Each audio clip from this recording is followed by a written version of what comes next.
Assalamualaikum warahmatullahi wabarakatuh. Saya di sini akan mengerjakan UAS dari mata kuliah Akhlak Tasawuf, eh, yaitu untuk soal yang pertama, jelaskan klasifikasi tasawuf, ajaran-ajaran dan juga tokoh-tokohnya. Oke, untuk yang pertama yaitu tasawuf ahlaki. Oke, tasawuf ahlaki atau bisa kita sebut dengan tasawuf sunni karena mengikuti ajaran Al-Quran dan juga Sunnah Nabi Muhammad, yaitu sebuah ilmu tasawuf yang berfokus pada perbaikan akhlak dan juga budi pekerti, yang mana berupaya mewujudkan perilaku yang baik atau mahmudah serta menghindari diri dari sifat-sifat tercela atau mazmumah. Lalu untuk tasawuf ahlaki memiliki beberapa tingkatan atau tahapan dalam menjalankannya, yaitu yang pertama tahlil, yaitu proses membersihkan diri dari sifat-sifat buruk dan juga dosa-dosa dan cara bertaubat, beristighfar dan juga beramal soleh. Yang kedua yaitu ada tahlil, yaitu proses menghiasi diri dengan sifat-sifat terpuji dan juga akhlak mulia seperti sabar, ikhlas, tawakal, zuhud dan juga lain sebagainya. Yang ketiga yaitu ada tajalil, yaitu sebuah proses di mana penerimaan pancaran cahaya ilahi yang menyinari hati dan juga jiwa sehingga merasakan kehadiran dan juga kecintaannya kepada Allah Subhanahu wa taala. Lalu ada pun beberapa tokoh yang terkenal dalam tasawuf ahlaki ialah ada Imam Al-Ghazali, Imam Al-Haddad dan juga Syekh Abdul Qadir Al-Jilani. Lalu untuk yang kedua ada tasawuf amali. Tasawuf amali adalah salah satu cabang tasawuf yang lebih menekankan pada cara-cara mendekatkan diri kepada Allah melalui amalan lahiriah dan juga batiniah, seperti halnya zikir, wirid, mujahadah dan juga tarekat. Lalu untuk tasawuf amali memiliki 4 aspek yang harus dipelajari oleh para sufi, yaitu yang pertama syariat, yaitu hukum-hukum yang mengatur segala aspek kehidupan umat manusia. Yang kedua itu ada tarekat atau jalan ataupun metode yang ditempuh oleh para sufi untuk mencapai tujuan akhir. Yang ketiga yaitu ada hakikat. Hakikat yaitu ilmu yang mengungkapkan kebenaran sejati tentang Allah Subhanahu wa taala, alam semesta dan juga manusia. Yang terakhir yaitu ada makrifat. Makrifat yaitu pengetahuan batin yang didapat oleh para sufi melalui hati secara gaib yang telah bersih dan juga terang.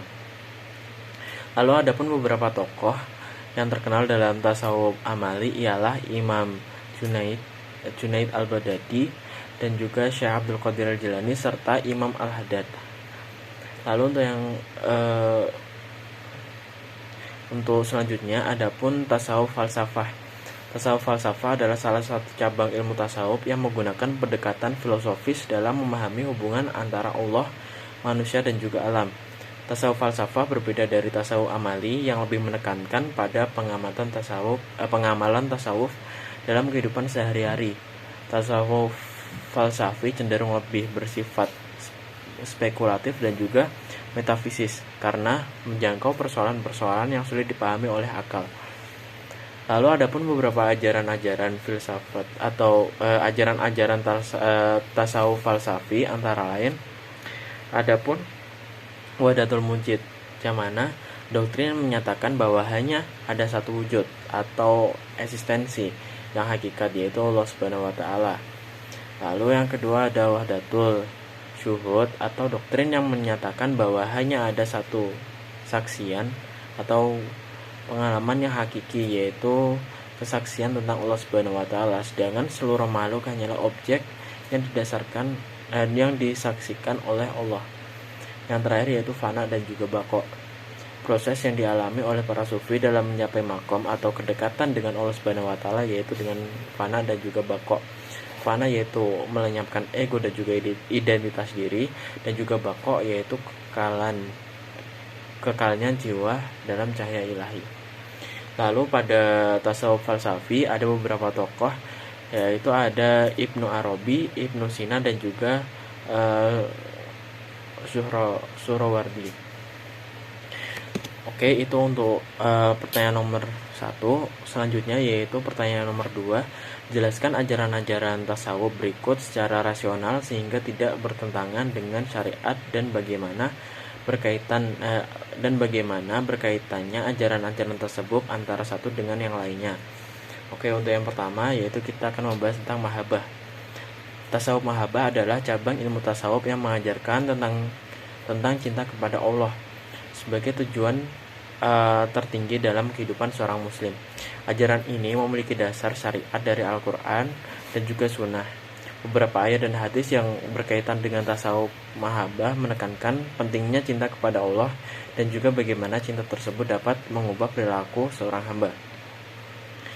Lalu ayat-ayat Al-Quran seperti halnya surat Al-Baqarah ayat 165, surat Al-Maidah ayat 54 dan juga surat Al-Imran ayat 31 menggambarkan hubungan antara cinta, iman dan juga pengabdian kepada Allah Subhanahu wa taala. Hadis-hadis Nabi Muhammad seperti yang disampaikan oleh Anas bin Malik, Abu Hurairah dan juga Abu Darda memberikan petunjuk mengenai cinta kepada Allah sebagai pondasi iman yang kokoh. Lalu ajaran tasawuf mahabbah dapat dipahami secara rasional dengan cara mengenal sifat-sifat Allah, meneladani akhlak dan juga sunnah Nabi Muhammad, melakukan ibadah dan juga amal soleh dengan niat yang lurus, menjauhi hal-hal yang dapat mengurangi cinta kepada Allah, serta bergaul dengan orang-orang yang juga mencintai Allah dan juga bergaul dengan orang-orang yang mencintai Allah. Semua hal ini tadi diarahkan untuk mencapai tujuan utama tasawuf mahabbah, yaitu mencintai Allah dengan segenap hati, jiwa dan juga raga. Ajaran-ajaran mahabbah saling melengkapi, yaitu membentuk fondasi yang kokoh dan juga mencapai cinta kepada Allah. Cinta ini dianggap sebagai inti dari tasawuf dan juga esensial dari iman, memberikan makna pada ibadah dan juga amal soleh. Keseluruhan ajaran tasawuf mahabbah memiliki tujuan yang sama, yakni mencapai kebahagiaan, ketenangan dan juga kedamaian dalam hidup baik di dunia maupun di akhirat.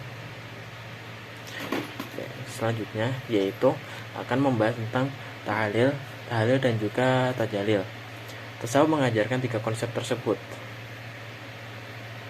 yang mana tahlil merupakan tahap awal yang melibatkan mengosongkan diri dari sifat-sifat tercela.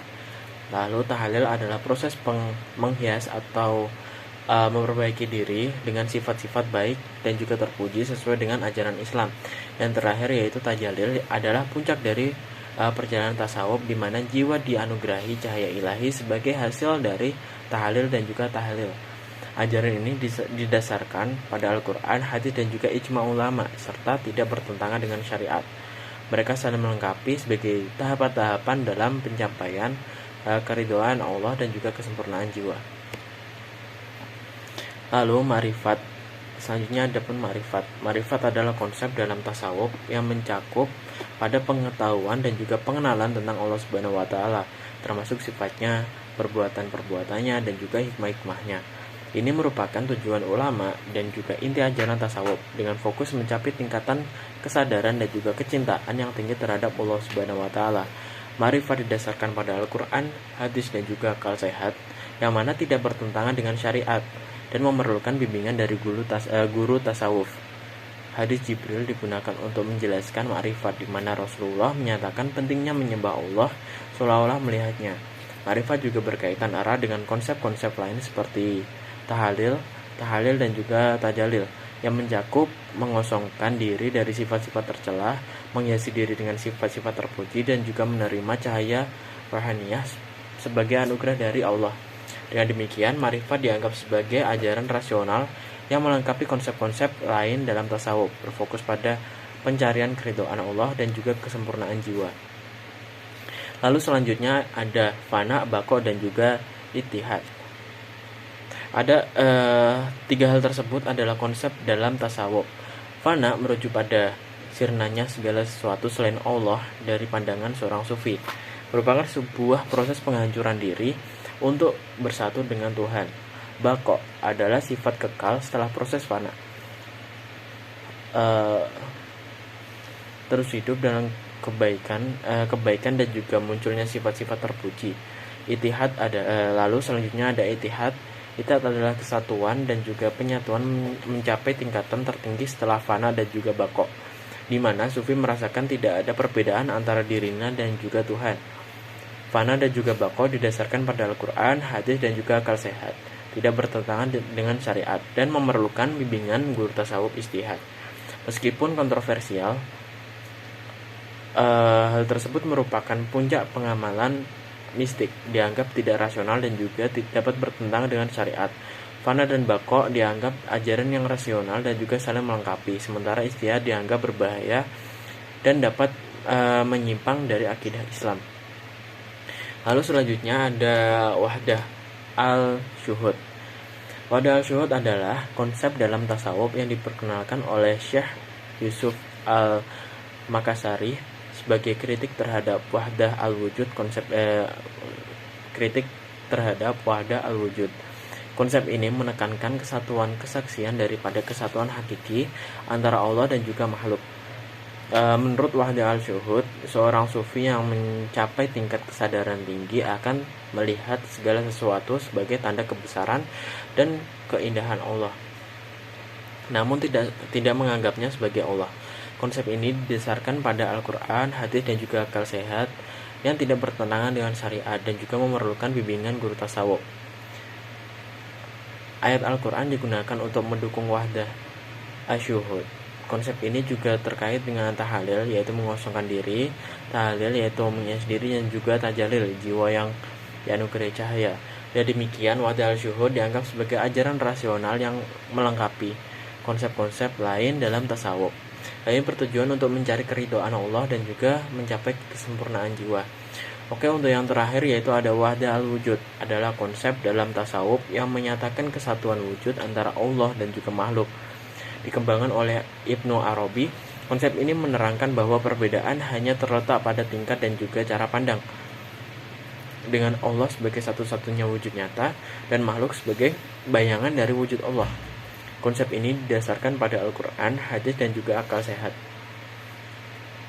Lalu hal ini juga ada sangkut pautnya dengan tadi yang awal, yaitu dengan konsep tahlil dan juga tajalil, yang mana konsep-konsep ini tadi diakui sebagai aliran rasional yang tidak bertentangan dengan syariat yang berfokus pada pencarian keridhaan dari Allah yang sempurna.